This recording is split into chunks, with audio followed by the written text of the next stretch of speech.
First meeting of the San Mateo County Harbor Commission. Can I please have a roll call? Commissioner Brennan, Commissioner Holsinger. Here. Commissioner Caravano. Here. Commissioner Tucker. Here. President Bernardo. Here.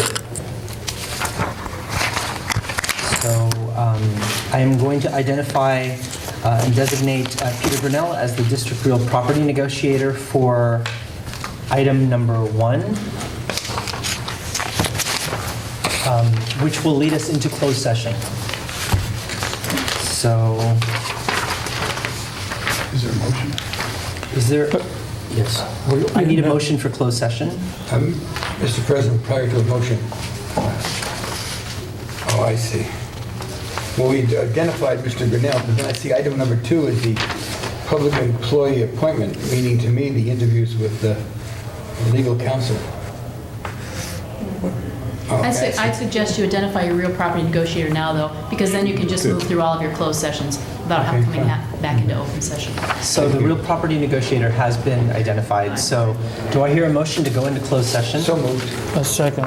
I hear a motion and a second to go into closed session. Roll call, please. Commissioner Brennan. Aye. Commissioner Holsinger. Here. Commissioner Caravano. Aye. Commissioner Tucker. Aye. President Bernardo. Aye. We are going to be in closed session for approximately, gosh, at least an hour, I would think, right? We are back in open session. Staff recognition. Nothing for manager. I actually have 2. They should have been put with your packets. The first one is one that just occurred on May 18th at Pillar Point Harbor. Staff were called early in the morning, and the rescue was people were already in the life raft. The boat was up on the rocks, and it was Assistant Harbor Master John Draper, Deputy Harbor Master Don Coates, as well as Deputy Harbor Masters Dante Madrigal and Jerry Pemberton, Deputy Harbor Master. Between the combination of the rescue watercraft and the boat, they were able to both get the people back and the boat out of the water. The second one is Rock the Block in gratitude for what John Draper and Charlie McCallum and also Peter for helping out with Rock the Block this last weekend. It went very well as an event. And the other one is next on the list, so I'll wait till we get to that one. Thank you so much, and please give our special thanks to Assistant Harbor Master John Draper and Deputy Harbor Master Don Coates. And others, yeah. And also, it's going to go in their employee files. And You bet, always. And I always like to just check. And then also thank staff for the Rock the Block event. I heard a lot of good things about it. Great, thank you. Okay, moving right along here. New business, item 6, proclamation to commend the U.S. Coast Guard Air State, IRSTA San Francisco. Real briefly, this is a thank you letter to both the Coast Guard, the commander, and Admiral Schultz, who helped us get the helicopter to come for the Easter egg hunt. Admiral Schultz is actually leaving station at the end of this month, moving to Florida, as well as one of the staff that's listed. So they're unable to make it tonight, but they're greatly appreciative of what we do. And we're happy that they were able to help us out. Fantastic, thank you. And commissioners, do I hear a motion on this item? Motion to approve the sending of the letter as proposed. I hear a motion. I'll second it. I hear a motion and a second. Any discussion on this? Okay. Ms. Nixon, roll call, please. Commissioner Brennan. Aye. Commissioner Holsinger. Aye. Commissioner Caravano. Aye. Commissioner Tucker. Aye. President Bernardo. Aye. Motion passes. Thank you. Thank you. Item 7, bills and claims in the amount of $378,000, $297.52. Mr. Treasurer. Mr. President, members of the commission, I reviewed the bills and claims and remove approval of the bills and claims in the amount of $378,297.52. I would so move. Okay, I hear a motion. Do I hear a second? I have a question. I'll second. Okay, I hear a motion and a second. Question, Commissioner Brennan. I noticed on here that We have a lot of legal fees again, and although Aronson, Dickerson, Cohen, Lanzone, their billing is very low this time. We've got Liebert Cassidy Whitmore at $17,676.34. I'm wondering if that is the cost to cover the study of Commissioner Sally Campbell's son's health benefit plan. Could the general manager explain what that cost was for? Or counsel? Point of personal prerogative first. Yes. I believe that this was a matter that came up in closed session, so I would first ask counsel whether or not it's appropriate to have public comment upon that particular document and issue. Good question. I'd be happy to take a look at the bill and provide you with information on what services were covered. Sitting here this evening, I don't know what they are. Thank you. Thank you. Any other questions on this item? It's my only question. Okay, thank you. So roll call, please. Commissioner Brennan? No. Commissioner Wolfinger? Aye. Commissioner Carabana? Aye. Commissioner Tucker? Aye. President Bernardo? Aye, motion carries. We're at item 8, wage and salary classification schedule for fiscal year 2014-15. Ms. Harris, this is your report. Would you like to introduce it? Yes, it is. Annually, at about this time, we put in the report for the COLAs to adjust the wage and salary schedule for the COLAs, and then for this year for the wage increase that was approved last July for the operating engineers and teamsters employees of 2.5%. This year's cost of living adjustment is 2.6%. So the wage and salary schedule has to be revised for effective July 1st of 2014, and this is the revision of that. And I've also added, just so you have some comparisons, to July 17th, 2013, which was 2.1 wage increase, and the July 6th, 2013, which was the COLA for last year. So I just put that, attached that for additional information. Okay. I'll take any questions. Thank you. So basically, your report is just reflecting the 2.6 COLA. And the 2.5% wage increase that was approved by the board last year. Okay, great. 2 years. Great, thank you for that Point of clarification. information, do we Yes. need commission approval of the COLA, even though we previously, it's part of a contract, do we need to ratify it in some fashion? Yeah, you always vote on this. Thank you. Okay, so let's, commissioners, do I hear a motion on this item? So moved.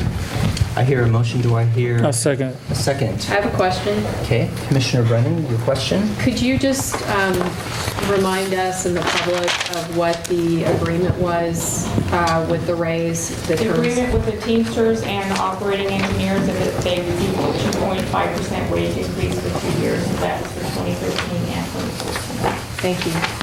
And then a new contract will be probably at the beginning of next year for next year. Thank you. Okay, I heard a motion and a second, so, roll call, please. Commissioner Brennan? Aye. Commissioner Wolfinger? Aye. Commissioner Carabana? Aye. Commissioner Tucker? Aye. President Bernardo? Aye, motion carries. We are at continued business, item number 9. And Commissioner Caravano. No, I'm going to do 10 and 11. Okay, sorry about that. Okay, this is district rates and fees schedule for fiscal year 2014-15 for Oyster Point Marina Park. Mr. Grinnell. Yes, you have this before you. It's time to adopt it. There had been previously a couple of edits for it that you reviewed in previous session. They've been included. And so staff recommends approval. Okay, and Mr. Grinnell, just for clarification, the bottom line is that there are no changes, no fee Not increases? since previously, no. No fee increases, correct? Correct. Correct. Okay, just want to make sure. So moved. Okay, I hear a motion. Do I hear a second? Second. I hear a motion and a second. Any questions on this item? I have questions. Okay, Commissioner Brennan. So last time this item came up, I asked to have the fish buying fees and charter boat fees included. I noticed that what is included in here is a fee per passenger for charter boat. But If the general manager could please clarify for me, in addition to the, what was it, $2.25 per passenger for commercial sports fishing, what additional fees are charged to the charter boat operators? None. Just a commercial activity permit, And how much is that? $250 per year. And is that included in the rates and fees? Yes, because it's a commercial activity permit. Okay, and it's not tiered in any way? There's no tiering of any of No. that? It's a $250 annual fee. Okay, so they just pay the flat fee and then they pay $225 per person? Yes. For your information, if I may, through the chair, Yes. page 2 of Exhibit A, middle of the page, has that information.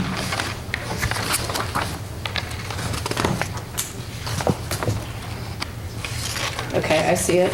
The 250 plus the 225 per passenger, no additional fees for charter boat. Correct. Okay. And did I miss fish buying fees? Because I'm not seeing them in here. They're not in because they're in the leases. Since this is our rates and fee schedule, it should include all of our rates and fees, and since that's a fee, it should be included in here. And I asked for that at the last meeting. Basically, that is something that the Harbor Commission would need to consider and decide on. For the last 16 years, that has not been done. I have heard, on behalf of staff, no indication from the board that there should be a change in these rates and fees. Well, if it's my understanding that we've only been collecting the fish buying fees for 1 year. So since that's the case, it would make sense that the fish buying fees weren't included previously because we weren't actually collecting any fish buying fees. So now that we are, it would make sense that to be transparent, we would need to include the fish buying fees in our rates and fees schedule. And I did request that, and I'd like to have that added.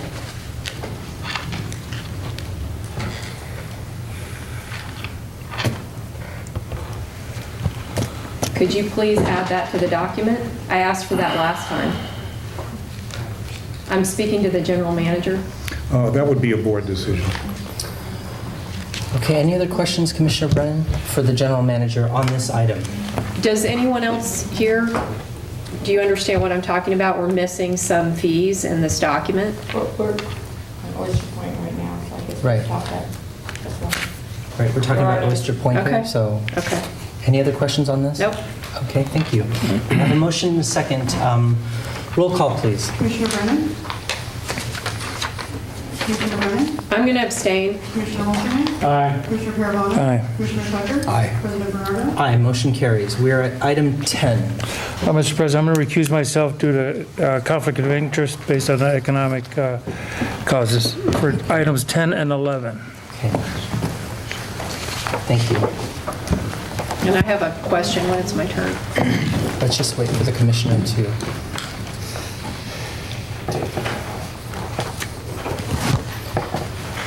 Okay, we are at item 10, district rates and fee schedule for 2014-15 for Pillar Point Harbor.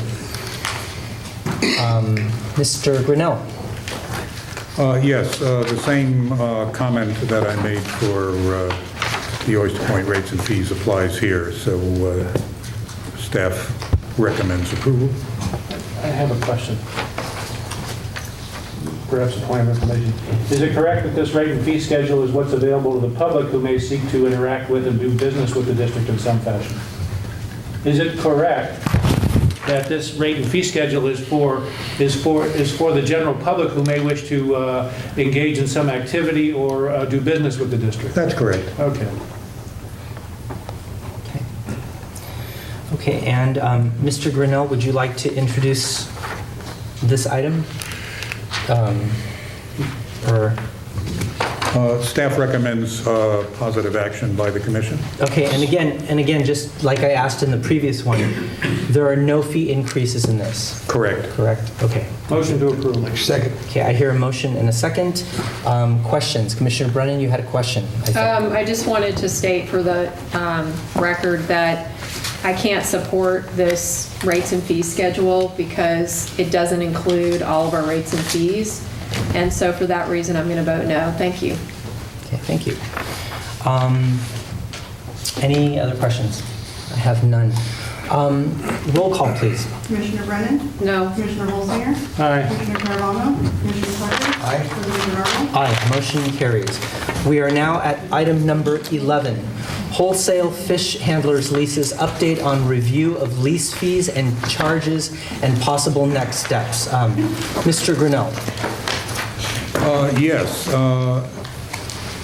this item is on pursuant to a board action, and if you'll bear with me for a minute. There we are.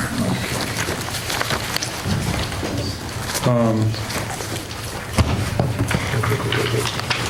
Staff has an update for you on this matter, and a suggestion for what I would consider to be some positive action. As you all know, for a very brief background in the interest of time, our three wholesale fish handler, buyer, unloaders at Pillar Point Harbor have expressed concerns about certain fees that are in the leases that they all signed, and basically have indicated that some changes would be more than welcome in the level of those fees, or even the fees themselves. The district had taken that concern into account, but needed time to look at the situation, and that's been done in a couple of ways.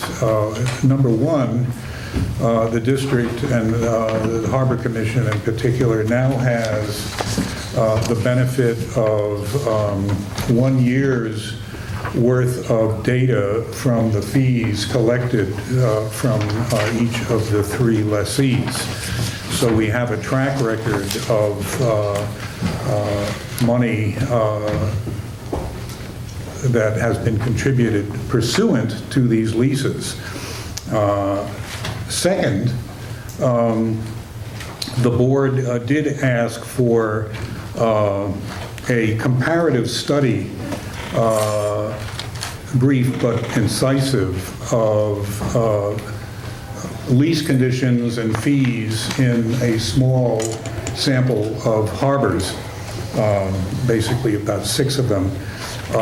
That little study is due by the end of this month. The schedule had called for May 23rd, but they've asked for a few more days. So we are anticipating that will be in the hands of the district by the end of May. Additionally, we have attempted to do a desk audit of the fees, but as yet have not been able to connect with the 3 lessees on that. We would hope to do that to basically verify the numbers that we have. Those are not available to us from the Department of Fish and Wildlife. They could be available to us from the lessees, and we're hoping to get those. In any case, with or without those, it's staff's feeling that the commission now does have a basis for considering opening up a discussion with the 3 lessees toward resolving this concern. A couple of key points, which have been made in the past, but now that we're at this stage, it's good to reiterate them. Number one is that any lease amendments that would be agreed upon by the Harbor District and the lessees would need the approval of the Division of Boating and Waterways. And for those who aren't familiar with that and why, that is written in as a condition of the district's consolidated loan agreement with the department, with the Division of Boating and Waterways. We now owe the division only $7.1 million. When we make our next debt service payment, we'll be down to $5 million plus. And so we're making good progress there, and the division would be most concerned that we are continuing to be able to pay off this debt. Whatever accommodation the Harbor Commission might find itself prepared to make with the three lessees, if indeed you choose to reopen discussions, you need to make sure that you wouldn't be reducing your income, because the division would have problems with that. So having said that, I think that's really all we need to say at this point, and say that we're now in a position, in fact, to take the initiative to approach the lessees and see if we can't resolve this. Thank you. Thank you, Mr. Grinnell, for that report. That was a really, really good outline of this this agenda item. There is a speaker card on this particular item, Mr. Mike McHenry. However, I do want to apologize right now to Mr. Ullum and Mr. Marshall, because you did have speaker cards on items 8 and 9.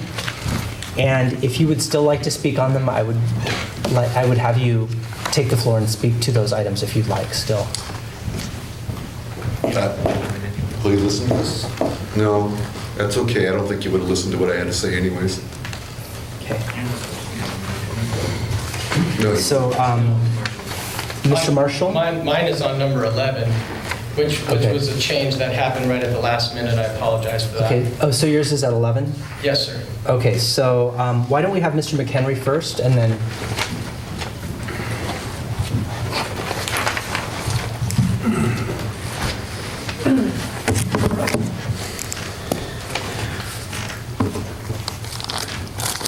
Mike McHenry here. My wife and I have Pillar Point Seafood, one of the 3 fish buying leases out at the end. Our last lease was signed in March of 2013 under conditions that our fees were brought into compliance with San Francisco and Moss Landing, our competitors, north and south. Harbor manager sent Pillar Point Seafood a letter stating that the commissioners would look into it. 14 months later, they will not even acknowledge my request. Commissioner Tucker says without other buyers complaining, I'm by myself as a moot point. Next thing we know, 3 Captain has a sweetheart deal on a new hoist in the middle of the dock, unknown to the other leaseholders. The latest rumor, so harbor people tell me, is a removal of our bait freezers from the dock to a shoreside facility, thus giving 3 Captains more room to operate their new hoist when we move our fish bins off the dock to existing freezer spaces. This will lead to chaos on the dock the first week of crab season. Reviewing a reply in December from Commissioner Bernardo, he boasted of a newfound revenue source, the fish buyer fees, claiming an increase of $50,000 annually. It sparked my interest since I paid $37,000 to that. At this point, I got the total pounds of squid landed in Half Moon Bay from the Fish and Game. They will not give individual fish slips. That's it's protected by the confidentiality laws. The Fish and Game said 7,619 tons of squid were unloaded in Half Moon Bay. Well, I do know Pillar Point Seafood unloaded 2,356 tons. 3 Captains, according to harbor reports, unloaded 1,963 tons, and that which leaves, according to Fish and Game, 3,300 tons unaccounted for. Total landing revenue to the district for year to date is Pillar Point Seafood. We paid $37,919.89. Three Captains paid $37,181.65.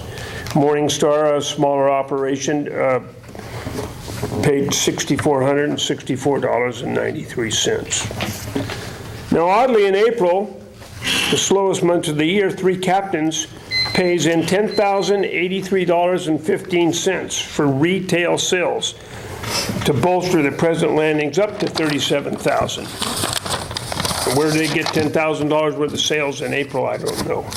Now back to the new hoist. Neither Morningstar or Pillar Point Seafood knew anything about available space for new hoist. It was snuck in by Grinnell in the second lease, which we were pressured to sign immediately, or manager had other highly interested parties. On page 12 of the second lease, under use and limitations, the manager inserted a sentence to give the Three Captains their hoist. The present leaseholders all pay equal rent, and we feel we should have been offered the same space. I'm familiar with leases up and down the coast. Every leaseholder must operate in the confines of their lease. I strongly urge reprimanding of the board's errant behavior. You're not paying attention. You're not men in the house. And I suggest strongly the removal of a harbor manager who has no idea of a working fishing port. My intentions are not to sink my fellow leaseholders, Three Captains, but stop the baloney and run this harbor like a business. Fairness for all. It's very simple. Unfortunately, at this point, I'm currently seeking legal counsel. Thank you, Mr. McHenry. Mr. Marshall?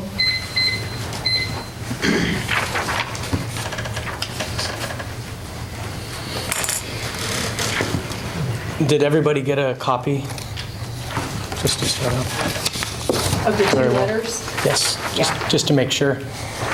My name's Donald Marshall. I own the fishing vessel Janet E. I'm a member of the Half Moon Bay Seafood Marketing Association. I also represent the San Francisco Small Boat Trollers as a board of director. Thank you for having me speak tonight. A public notice for applications for fish buy and lease locations was issued by SMCHD on 12/11/11, and the current leaseholders were awarded leases at June 6th of 2012 during this meetings. These leases and the fish buying fees associated with them have been the subject of grand jury requests, multiple closed session agenda items, and countless public comments over the past 2.5 years without resolution.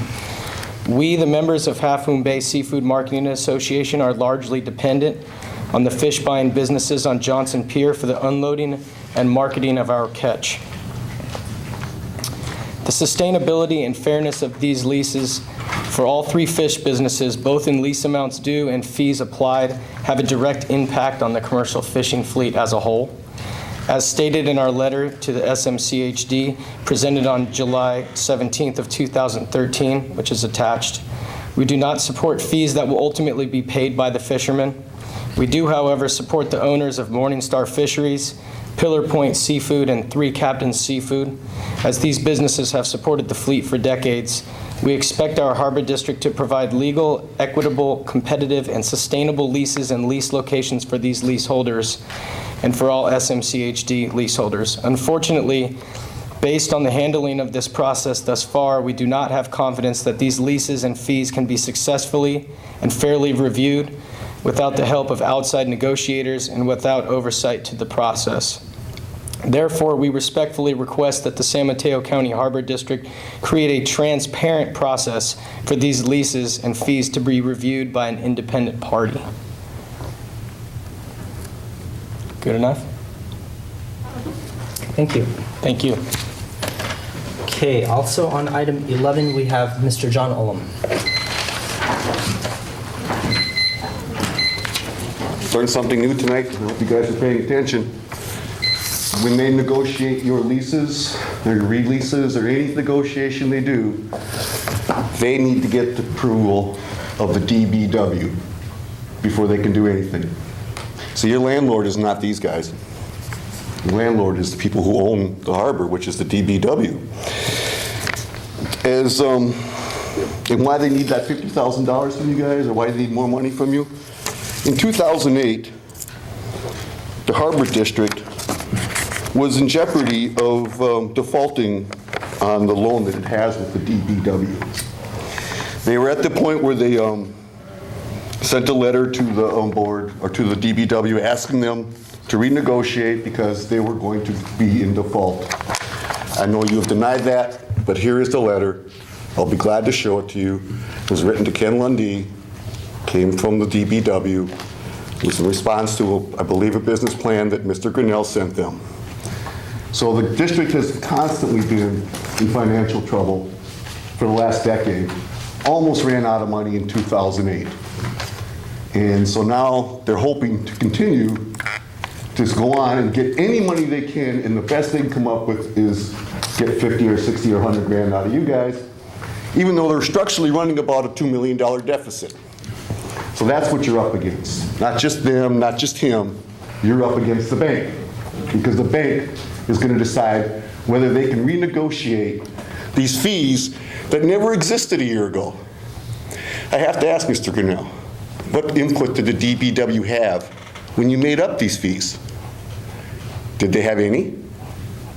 And if they didn't, why do they have input now? Thank you. Thank you. Okay, commissioners. Whenever it's my turn. Well, Mr. President, if I may. Mr. Grinnell, although we've heard some talk on the part of the fish buyers of renegotiating unfair fees, you come to us now and you say we're in a position now where you're recommending we may wish to sit down and negotiate. It seems to me that we would have to make contact with the three fish buyers and see, number one, if they're willing to meet with us to renegotiate. And I think it needs to be clear that if there are to be negotiations, it needs to be on matters of finance only, not on any other parts of the lease.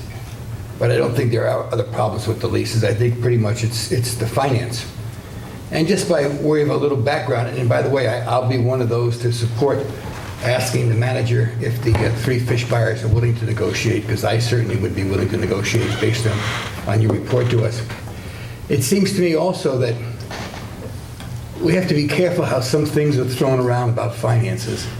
All of this started because of a 2004 grand jury report that said to us, you know, and they talked to us as if we had been here 50 years and were responsible for all the leases in the organization.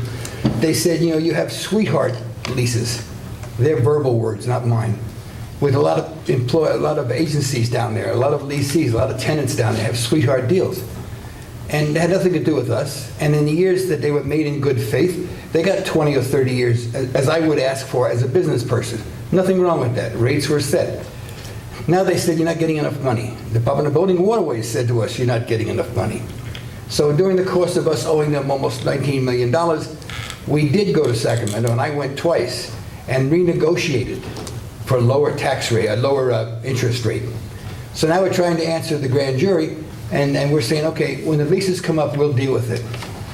So the way to deal with it was based on weight. 1 penny per pound for this, 10 cents per pound for that. You know, and then it turns out that while it sounded good to us, or to me in the beginning, it turns out that it really wasn't very effective. It threw a monkey wrench in. Perhaps we didn't explain it clearly. Perhaps we asked for too much. But I know it's not working. And I, for one, even said, at the end of a year, let's see what kind of revenue it brings in. And now we know exactly what kind of revenue it brings in, except for the chart we were giving has 13 months. So you need to pull off the last April month. And where three captains got the 10,000 to come in at the 13th month, which is April, I don't know. But that can be figured out.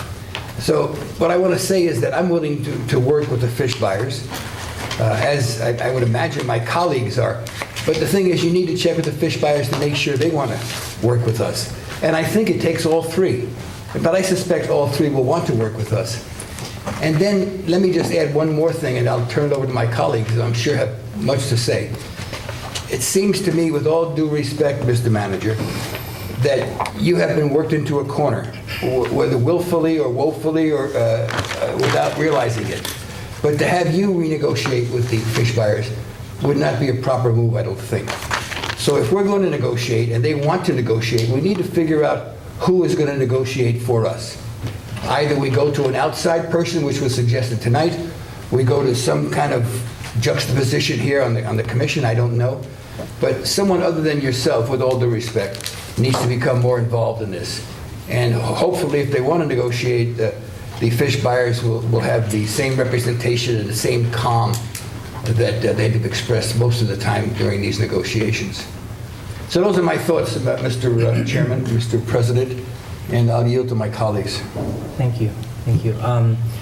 Why don't we have Commissioner Brennan and then Commissioner Holsinger. Commissioner Brennan? Thank you. So a couple things I wanted to clarify. I have spent quite a bit of time on the phone with Boating and Waterways in the past and recently, trying to get really crystal clear on where these fish buying fees came from, because I've heard the general manager state at past meetings repeatedly that because of the grand jury investigation and our debt to Boating and Waterways, it's been implied by the general manager that the fees were required by Boating and Waterways. When I talk to Boating and Waterways, they say that's not true. We did not ask for the fees to be included in the leases. We had nothing to do with that. We didn't even look at that when we reviewed the leases. So what's perplexing to me is how I hear one thing from the general manager, and then I hear another thing from Boating and Waterways, and then I check back with the general manager to see if, maybe I misunderstood him, and he says the same thing again, and then I check back with Boating and Waterways, and they reconfirm that there was no requirement that the fish buying fees be included in the leases whatsoever. So I just want to make that really clear. I do like the idea of bringing in some sort of an outside negotiator. I think at this point, I would agree with Commissioner Tucker that that's absolutely necessary.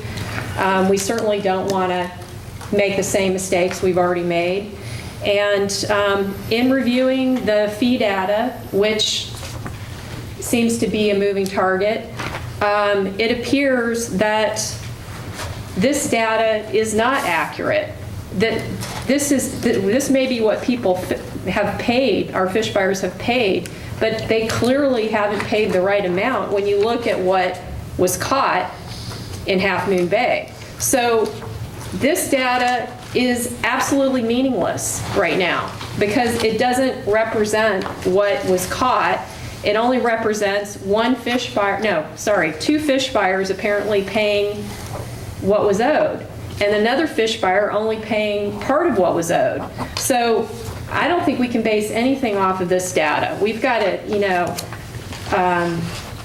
just chuck the whole thing and reconsider everything about the way these leases are designed. So I would like a fresh start with the leases. I would like a transparent process. I'd like a new negotiator. I would like to make sure that it's done in a transparent way and that the fish buyers are comfortable with the process, and we discuss what the process might look like in advance of beginning the process, so there are absolutely no surprises on the part of the fish buyers, the fishermen, or the board and the management. So I just want to make sure everything's really clear up front and we don't get into any more problems with this. On my website, I've posted a little article that I wrote today, and I also put it on my Facebook page, and it's titled, "What's Up with Fish Buying Fees?" A couple weeks ago, I requested the 2013 fish buying fee data. I wanted to review fee data collected monthly under the new 2012 fish buying lease agreements. 2013 was the first full year fish buying fees were required under the new lease agreements. This morning, I received the Harbor District's 4th revised spreadsheet of 2013 fish buying fees collected. After receiving so much inconsistent information, I'm not sure if I'm being provided with accurate data. Also, the fish buying fees collected, as noted in the most recent version of the district spreadsheet, do not match the fish and game catch data.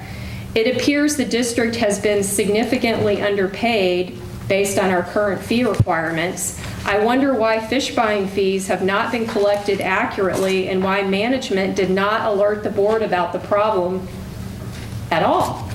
The board still hasn't been alerted about the problem. So these are some of the things that I'm thinking about. We definitely have a lot of work to do to resolve these issues, and I would like to remind the board that back in August of 2013, I made a motion, and the motion, it consisted of this. I moved that we amend all 3 leases, discontinue all fees, and raise the minimum base rent to $3,000 per month to be effective July 1st, 2013. I realized that that would have meant amending the leases, and we would have had to go through that process. Had we done that, we would be so much further ahead now, and we could be addressing real problems. So I hope that we get this sorted out quickly, and I do appreciate everybody's time. Thank you. Thank you. Commissioner Holsinger. Yes, thank you. I was appointed to this board back in mid-2012, and one of the first meetings I attended was these proposed leases signed by the 3 tenants at the end of Johnson Pier and asked to ratify it. Based upon the fact that they'd signed it and the report that we had, one of my very first acts was to approve the leases. It wasn't until after that that I was brought to my attention that there were concerns. There was nothing as part of the lease documents of the report that said there was any promises made by the general manager that the commission would revisit it. And frankly, if I'd heard such a thing, I would have taken issue with that as a newly appointed public official, that the general manager of any public agency could commit the public officials to any particular future action.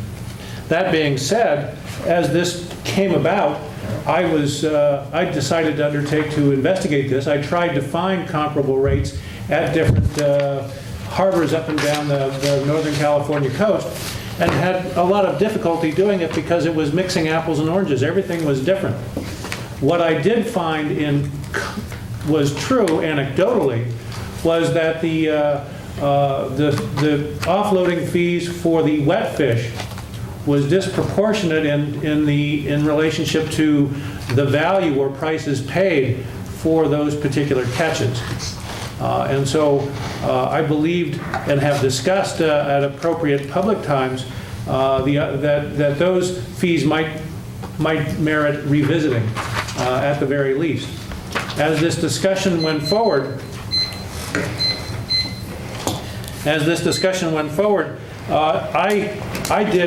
I asked for what I thought should have been done when the leases were first negotiated back several years ago, was I asked for a rent survey. I asked for a qualified person to undertake to determine what the rental value of those businesses, those facilities were for those businesses. I'm looking forward to receiving that report by the end of this month that will give us some information. That information may or may not depend in part upon the fees that the district received so far under the first year of this new lease. Certainly those fees have shown that the amount being paid is far greater than the $2,000 originally paid when those leases ended, and far greater than the $2,500 which was the base rent, and I considered it a base rent being paid. As I explored this, it became clear to me that confirming the accuracy of the fees paid would require at least a full-time staff person and a scale at the end of Johnson Pier to interfere with the offloading process, to confirm the accuracy of what was being offloaded in terms of tonnage and therefore the fees paid. And I'm convinced that that's an unworkable process absent the good faith cooperation of all of our tenants. And they're busy trying to run a business, and that's an interference with their business too. So I've also said in the past that we should not be negotiating against ourselves. This is a contract that exists, and I am an attorney, so I pay attention to those things. And for us to begin trying to initiate a change unilaterally on our own is going to run afoul of contract law, is going to run afoul of DBW approval, and is not going to be appropriate. So I've always said that if the buyers offloaders on Johnson Pier want to renegotiate these leases in some fashion because of these fees, that it's appropriate for them to approach us, and that because their leases are substantially identical, it makes sense for them to approach us all together. And I've never had an indication from all three of those tenants that they've wanted to do that. That may be the case now, and I'm certainly willing to do that.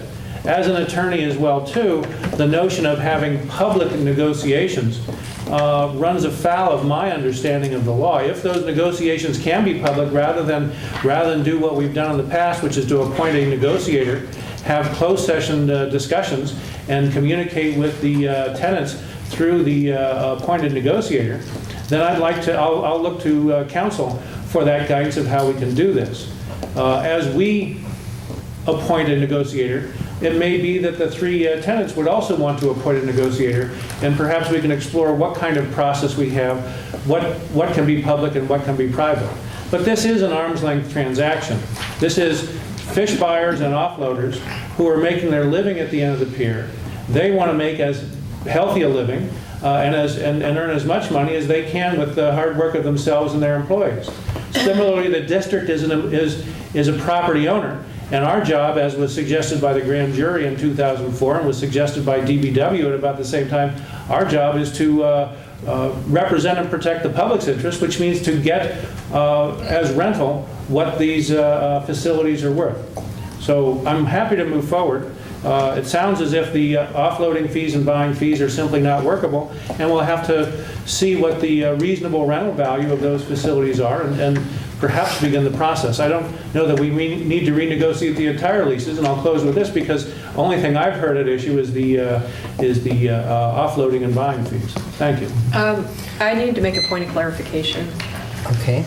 So the point of clarification is that there is an additional problem with the leases. It's not, of course, the fees are the main event, but in addition to that, there was language slipped into the leases that was not redlined or italicized and pointed out to the lessees before they signed the leases. And that was completely inappropriate.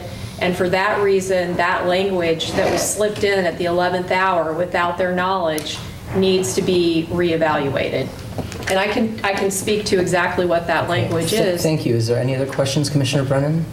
I think we need to take some action. I haven't spoken yet, but we'll get to that.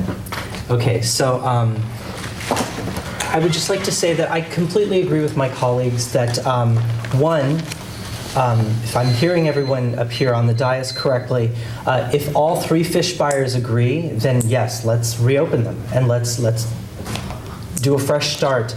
And that's point number one. Point number two, if we do go down this road, then I do also support having an outside negotiator and not having Mr. Grinnell do it, just for the sake of process. So, and then three, I do want to agree with Commissioner Holzinger. In my work with public agencies, I've never heard of negotiations that are made in public. I mean, that just really isn't in the best interest of the agency. So the negotiator would be handling all of that on our behalf, on the commission's behalf, and then reporting back to us in closed session, and then we agree or disagree or, make adjustments as necessary. That happens in closed session with the negotiator, or sort of the intermediary. So I'm hearing sort of a consensus up here of sorts. So having said that, do I hear a motion from someone? I move that we identify a negotiator and begin the process of renegotiating the leases. Okay, so that's directing staff to identify a negotiator then? I think the board should meet and identify a negotiator. I think the board needs to be involved with selecting the negotiator, not the staff. And if that means that we have to form a committee to review this process, then we should form a committee. 2 board members could meet. They could come up with a number of different potential people who could do the negotiation and then present recommendations back to the board. I think that would be the appropriate way to go about it. And that's the way other boards handle these types of things. Okay, so I'm sorry. So your motion, I got lost in that. Your motion, can you restate your motion then? My motion is that we, I'll adapt it. I think we should form a committee of the board to identify a negotiator.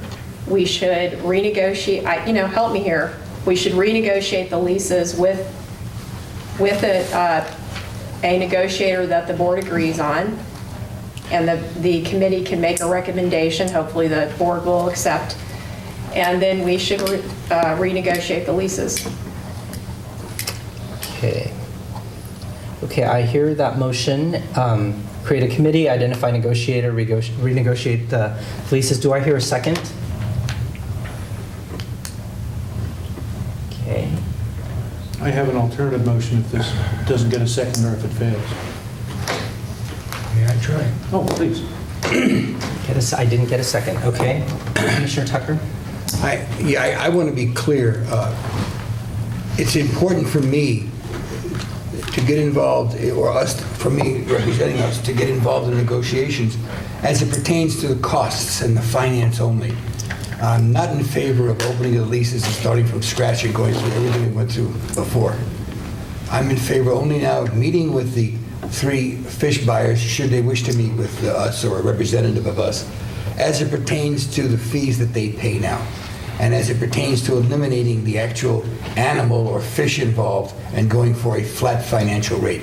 That would be my hope, and that would be my interest. So along those lines, I would make that motion, and I'll tell you what I will try. I would try that a committee of this board, this commission, be involved in meeting with the 3 fish buyers. So my motion is this, simply stated, that the fish buyers, if agreeable, meet with a committee of this body, which will report back, pending negotiations, to a closed session to the remainder of our 2 colleagues. That's what I would so move. I'd like to comment. Well, if I get a second. Let's see if there's a second. I hear a motion. Do I hear a second?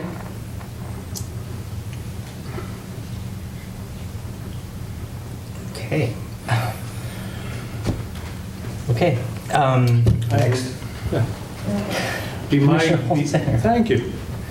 It would be my motion that should any or all of the fish buyer offloaders tenants at the end of Johnson Pier, individually or collectively, request renegotiation of the financial terms of the lease, that we put that on the agenda at the next Harbor District meeting, the commission meeting, and that for the purpose of responding, presumably with the appointment of a negotiator. So I believe we have to have a request from 1, 2, or all 3 of those tenants to respond to rather than initiating on our own. I'm afraid that if only one shows up, what do we do with the other 2? Then theirs would remain the same unless and until they wanted to. So I would prefer to see all 3, but I mean, we can't preclude any tenant from coming forward and requesting to renegotiate. I'd rather see all 3 because that's what makes sense. When it's my turn. But when there's a request from any of them to renegotiate the financial terms of their lease, I believe that should be put on the agenda for the purpose of considering how to respond to it, which, if it's all 3, I think the consensus here is that would be responded to favorably. Okay. So your motion is to place it on the next agenda? When there is a written request from any or all of the tenants, Okay. the 3 tenants, Okay. to renegotiate the financial terms of their lease, that we put it on the public agenda for the purpose of considering it. Okay, before we get to Commissioner So Brennan, that's I my hear a motion. motion. Do I hear a second on second that? that motion. Okay, I heard a motion and a second on that one. Question? There is a problem with that, and there's an unfairness in that. which is related to the fact that one of the 3 fish buyers has not been paying all of their fees. So because that fish buyer was awarded a free hoist in a new location, and some people think it was in exchange for them getting a special deal on the fees, it would be totally inappropriate for us to, put it back on the fish buyers and say that all 3 of them have to get together and come to us when one of the fish buyers hasn't been paying the fees and they've gotten a special deal from the district. We've given them a free location of public property for a hoist. So that is really a major fly in the ointment here, and we can't ignore that. So it would be completely wrong for us to say that all 3 of them have to get together because they don't all have the same interest. One is getting a special deal. He's not paying his fees, plus he got a new free hoist location. What's his incentive to renegotiate anything? He's not even paying. So this makes no sense at all. So you're saying then, if I may just hear her, you're saying that this individual is not paying his fees. He's not paying all of his fees. Not paying all of his fees, and as a reward, he's given a hoist? That's what's happened. That's a double negative. That can't be. Well, that's what's happened. I would like, okay, let's, I would like to just say that, and then we'll vote on this motion in this second. I would like to say a couple things. If I heard correctly in the report, there is a desk audit that's going on right now to, I think the auditors are contacting. okay, the fish buyers to make sure, okay. So that's going on. And then 2, I would like to remind everyone that, regardless of what we want, there is already an existing contractual obligation. I mean, there are contracts here, so we can't just magically change them again, just out of the blue like this. So I just want to say those 2 points. So why don't we do a roll call? Commissioner Brennan? No. Commissioner Holsinger? Aye. Commissioner Tucker? Aye. President Bernardo? Aye. Motion carries. So again, the motion was to place this issue on the next agenda if... No, as soon as we receive any request As soon as by we any receive of any of the tenants 3, okay. to renegotiate the financial terms of their lease, that we put it on the Wait a minute. immediately following agenda. That is not what you said before. Before he said all 3 had to. No, he didn't. No, he didn't. Yes, he did. No, he didn't. Yes, he did. If he had said 1, I would have voted for that. But he said all 3 had to come before the board and express interest in renegotiating their leases. And we have it on video, so it is documented. Right. So I would like that vote retaken. I would like that vote retaken. Can the clerk read back Point of the order. motion? I wrote down that the fish buyers need to state either individually or collectively Yeah. to renegotiate the lease, and then the item would be added to the next. Thank you. And Well, Commissioner my Brennan, if you- understanding was hold that- it just a sec. My Commissioner underst- Brennan, if you would like to change your vote, you could change it, because if there was some confusion or clarification, you could still change your vote. I'd like if to you'd have it restated. Yeah. What is the motion? Can you read it, please? Sure. The motion is to have the fish buyers state either individually or collectively to request a renegotiation of their lease, and then the item would be added to the next public meeting. And I would only correct your minutes by saying it needed to be in writing. Okay. And it doesn't need to be a majority of the fish buyers. Can you add that? That's not Commissioner Holsinger. That wasn't the motion. It was either 1 or more. Wait. So it could be 1 and it would trigger this, or does it have to be all 3? I want total clarity here. I believe her minutes accurately reflect No, my it's motion. not clear in that. Please clarify it. Thank you. 1 or more, Commissioner Brennan. Does Do you it- understand what 1 or more It means? does it say 1 or more? I tried to put it individually or collectively. There you go. That's the same But thing. does it say 1 or more? It needs to say 1, it needs to say that 1 fish buyer can trigger. Individually or collectively is pretty much just the same thing. No, I don't interpret it the same way. So I'd like the language to be more clear.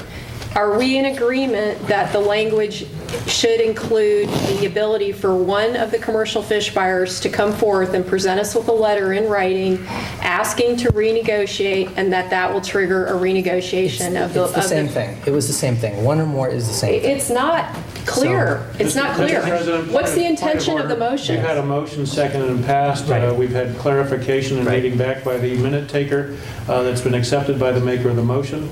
and accepted by the other 3 aye votes. What is the intention of the motion? Please explain it to me. It was explained 3 times already, I Commissioner genuinely Brennan. want to understand, is Commissioner Holsinger, is the intention that one fish buyer can bring a letter to the board and that will trigger the process of... Agenda item. It will trigger an agenda item, correct? For the So it next can meeting. be as few as one fish buyer to get it on the agenda to renegotiate the leases, correct? Commissioner Brennan, if you'd like to discuss this offline. No, or I perhaps want to wait hear until- it from you. Perhaps wait until we get I to want to this. hear it from you. We do need to I move want on. to We've hear it from discussed you. this today. No, and no. we've repeated it 3 different Look, times. all these people are here. This is really, We this is their I see them too, livelihood. yes. This is their livelihood. This is important. We Please realize that. That's why clarify. we're going to put it on the agenda for the next meeting. Please clarify that one Okay. fish buyer can get it put on the agenda. Can I please hear that from Commissioner Holsinger, who made the motion? Please clarify. I've made the motion, it's been recorded and... Can you it's been please passed. Commissioner, you're clarify. interrupting now. Commissioner, I'm going to move on. I'm going to move on. President Bernardo, is it your understanding that Commissioner one Brennan, fish I'm moving buyer on can to get it item put on number the 12. agenda? Please clarify that. Sensitor General Manager's employment contract. We are at item 12. I'm sorry, this is...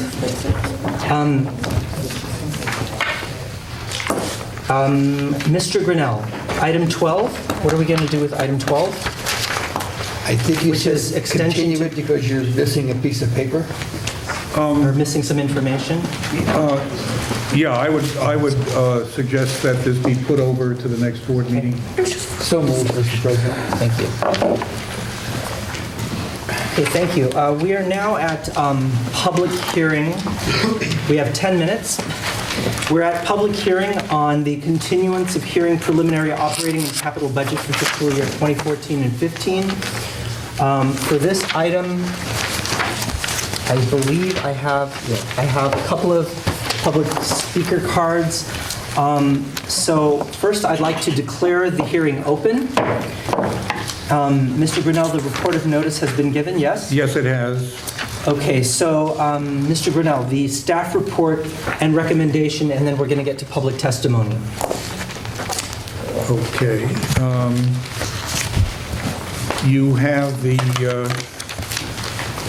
latest edition of the preliminary budget.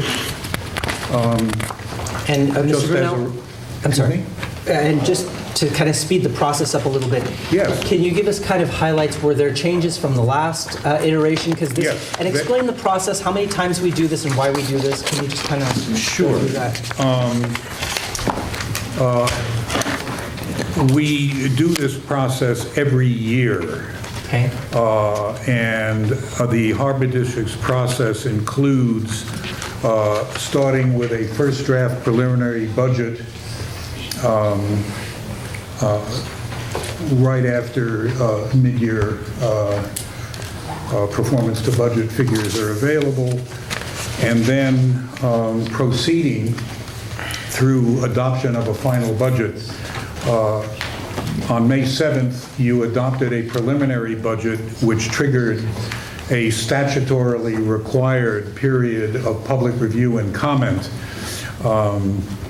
Now, as a matter of district policy, the district has had on every board agenda since the first draft preliminary budget was introduced, this public hearing. Basically, this hearing has been continued and would presumably continue on until you reach a final budget.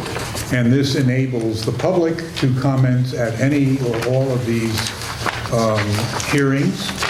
Obviously, they can do so otherwise through other communication means. It also provides the board an opportunity to comment and to make changes to the budget as it progresses according to your deliberations. And as a matter of fact, for this item, attached in your packets are details of changes made from the May 7th budget, and there's a number of them which are provided for in a chart with identifying page numbers. In the budget themselves, those very changes are highlighted in red on the various pages, so you have a full mechanism for identifying what changes have been made. Now, again, this particular budget before you is not final. You can make further changes tonight if you wish. You can carry it on. You can hear from the public and take that into consideration and so on. The process continues. Okay, thank you very much for that. That's primarily, I wanted to have you reiterate that. I know that's been said before at other meetings, but just for the benefit of those who weren't at the other meetings and are new to this process of operating budgets, capital budgets, and things like that. So I want to now go into public testimony. I have 2 cards. We have a hard stop at 10 p.m., so we've got 5 minutes. Mr. Ullum and then Mr. Ratz. Go fast. 2010. This is your projections for your unrestricted reserves, which you still do not seem to understand the difference between restricted and unrestricted reserves. Back then, your accountant was being very straight with you. They were showing you that you had been running a 20% deficit. This is in 2010. Since 2006. Well, in fact, you've been running it since forever. You've been running a 20% deficit, which may not be your fault. I don't blame that on you. That's what you guys inherited. But that's what you've got. You don't seem to admit that that's what you have. Your budget projections from then, reserve projections, were remarkably accurate. And they showed going down to $1 million in 2016. Well, the truth is, it's not going to make it to 2016. You're going to be out of money by 2016, and here's why. And you, for some reason, are denying it. Your March 31st balance sheet says you have $2.4 million in unrestricted reserves. Does the board understand the difference between restricted reserves and unrestricted reserves? Do you, Mr. Tucker?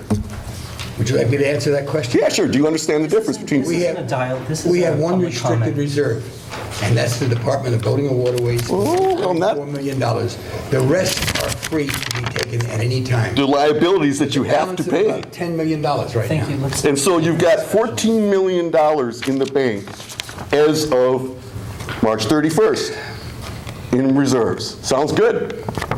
But 12,318,000 of that is restricted or has already been committed to things. Yes, it has, Mr. Tucker, because that's what your balance sheet says.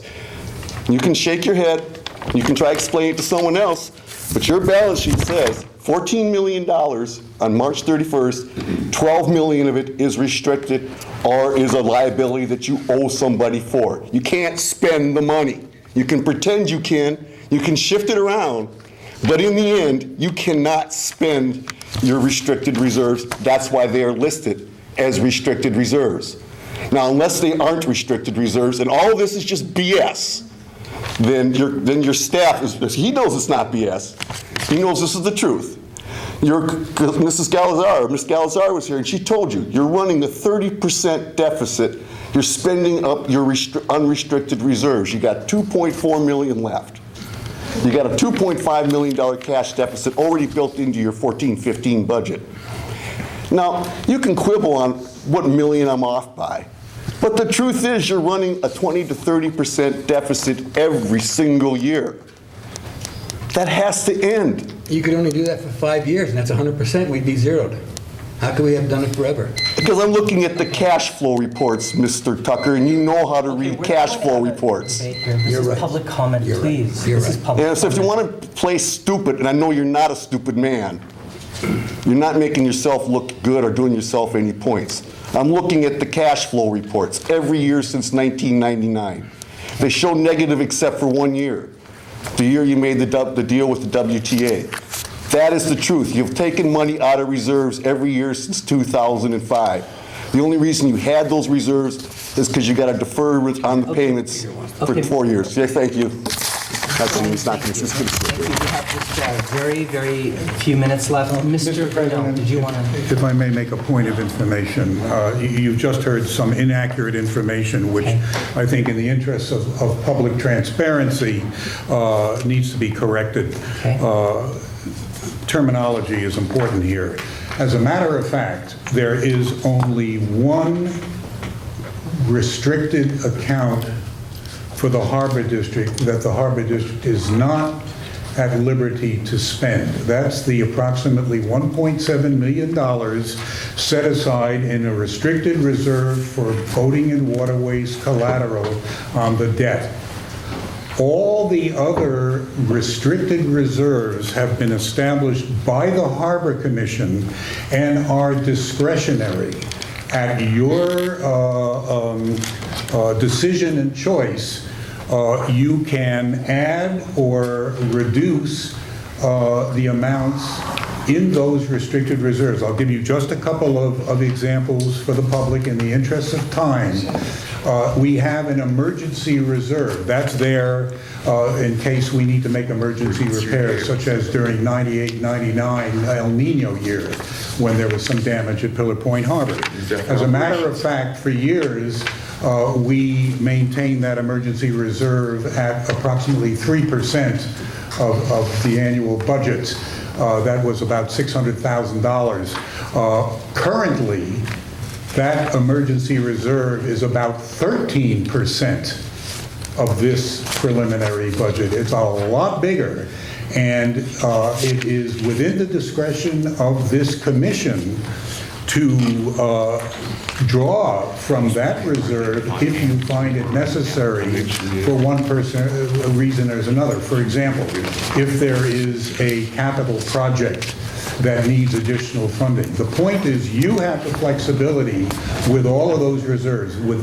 There's another one that needs to be noted. The unfunded reserve for health benefits is actually at $2.9 million. That's quite a substantial sum. What does that mean?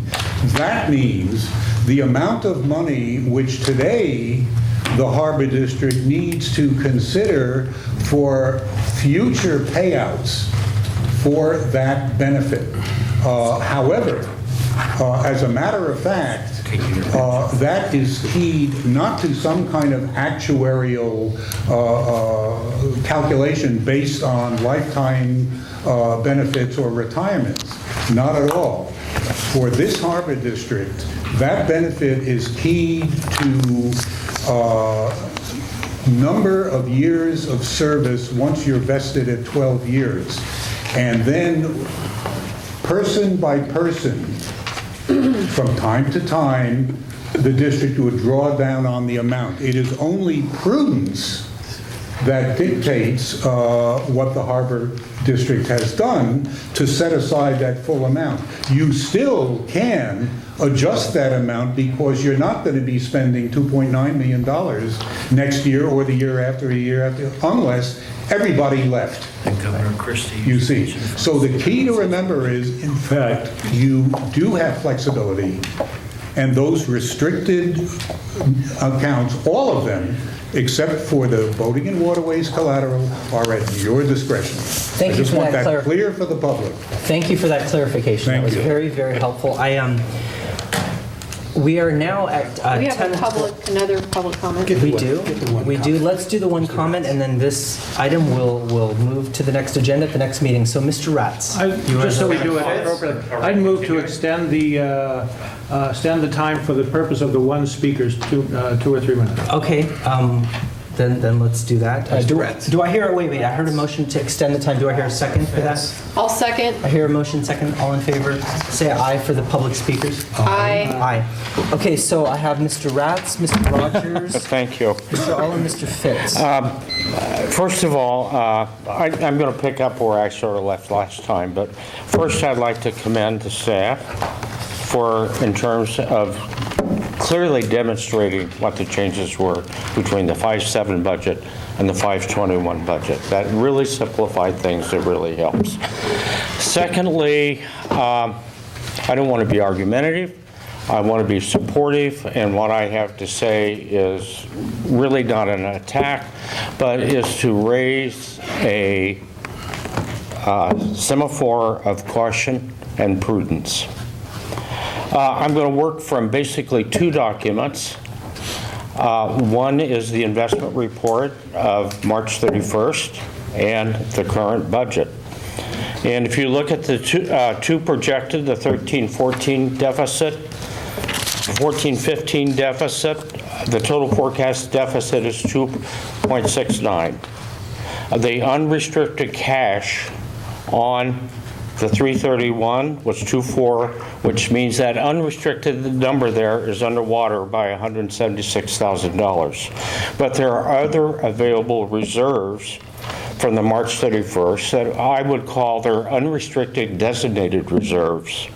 The emergency reserve of 1.6, the reserve for the office building of 1.5, and a capital improvement reserve of approximately 6. These total 3.7. If you are, I don't know what the status is, but if you were going to proceed with the purchase of the building, I think the numbers are advertised as 1.8. We've got a lease buyout, we've got movement, moving costs and so on, so you're probably going to spend $2.1 million there.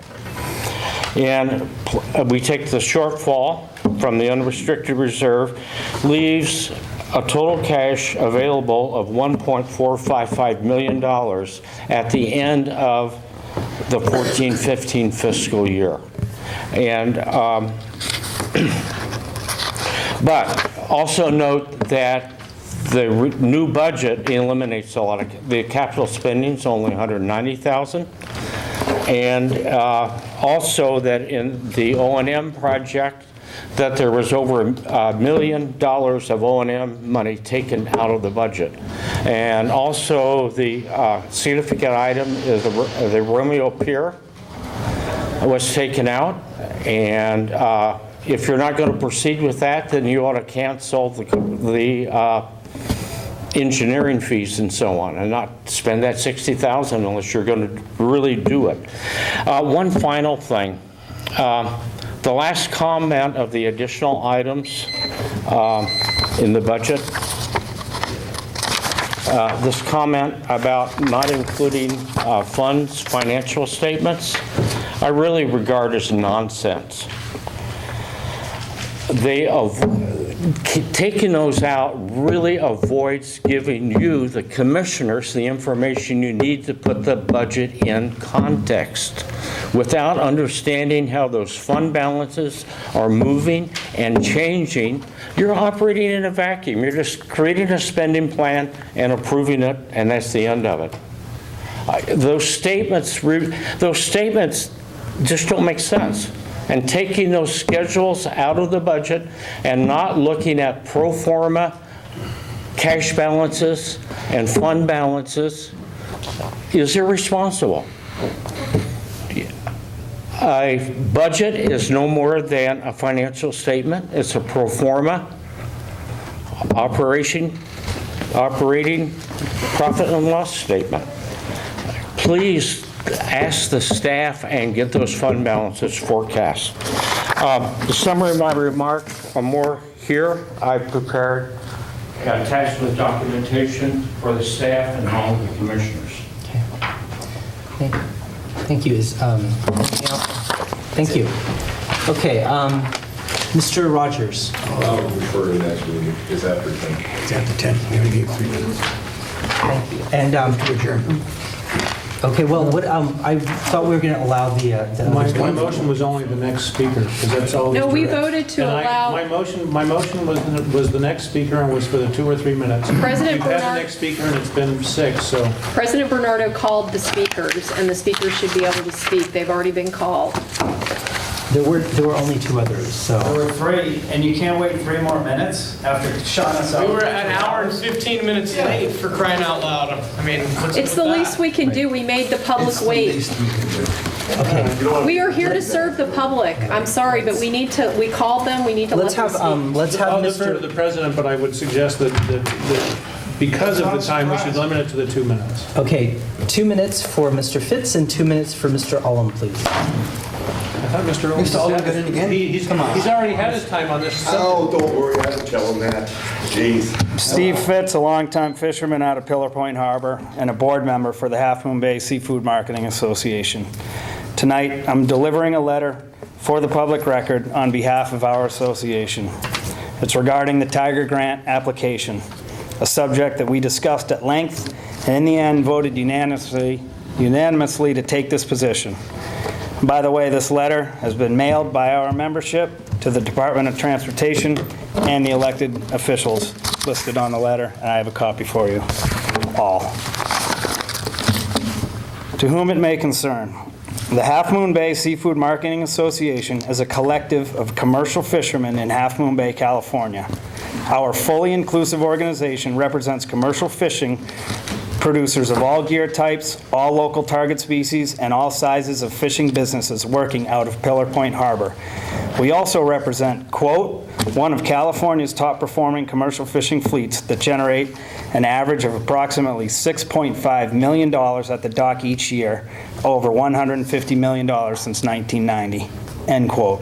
Mentioned on page 6 of the Tiger Grant application written by the San Mateo County Harbor District and dated 4/28/14. You may have noticed that the support letters included in the grant application from the Harbor District did not include support from the local commercial fishing industry. We were not aware of this application, nor were we asked to support proposed infrastructure changes to our port. Unfortunately, this is indicative of the lack of working relationship between the San Mateo County Harbor District and the backbone of the industry on which Pillar Point Harbor has been built. The Tiger Grant application states on page 7, quote, Pillar Point Harbor supports a steadily growing fishing culture and economy. As a contributor and supporter of this seaside community, the Harbor District's role in the cultivation and promotion of this vital economic drive is crucial. We are extremely disappointed to have to say this, but the actions of the San Mateo County Harbor District are not consistent with this statement. In January of 2014, at a district meeting, our organization presented a letter to the Harbor District, which specifically asked that the commercial fishing industry be considered a stakeholder in Pillar Point Harbor infrastructure decisions. This letter was publicly recognized by Harbor staff and commissioners, and assurances were made that industry would be welcome to participate in the public process. A copy of that letter, as well as a press release from April 2014, when that letter was ignored and infrastructure changes affecting the fleet were installed without input, are attached to this letter. Unfortunately, this is just one example of the lack of consideration for the commercial fishing fleet by the Harbor District. The commercial fishing industry is intricate and complicated, steeped in history, yet ever evolving to meet the socioeconomic challenges of a changing global economy and expanding regulatory compliance requirements. It is unfortunate that the well-documented dysfunction and continued disregard for the commercial fishing industry by the Harbor District has forced us into a position where another challenge we face is to protect the local fishing interests from within our own community. We have made numerous attempts to participate in the public process with the Harbor District to no avail. Therefore, due to the current climate within the Harbor District and because our lives depend on the changes made to our harbor, we cannot support the Tiger Grant application at this time. We are simply not comfortable with the public grant funds being provided for further changes to our port that the local commercial fishing industry will not have a voice in. We are hopeful that in the future things will change and that the San Mateo County Harbor District will productively engage with the commercial fishing industry that provides the main economic drive for the community of Half Moon Bay, Princeton, and El Granada vicinity. At that time, we would be happy to support grant funding for expansions in our port that could benefit our industry and community. Sincerely, Half Moon Bay Seafood Marketing Association. Thank you. And Mr. Ullum. I already have my say. I don't want to see Mr. Reporter who was happy. Thank you. Well, do I hear a motion to adjourn then? I move that we adjourn. Do I hear a second? Is there a second? Second. Okay, all in favor, say aye. Aye. Motion carries.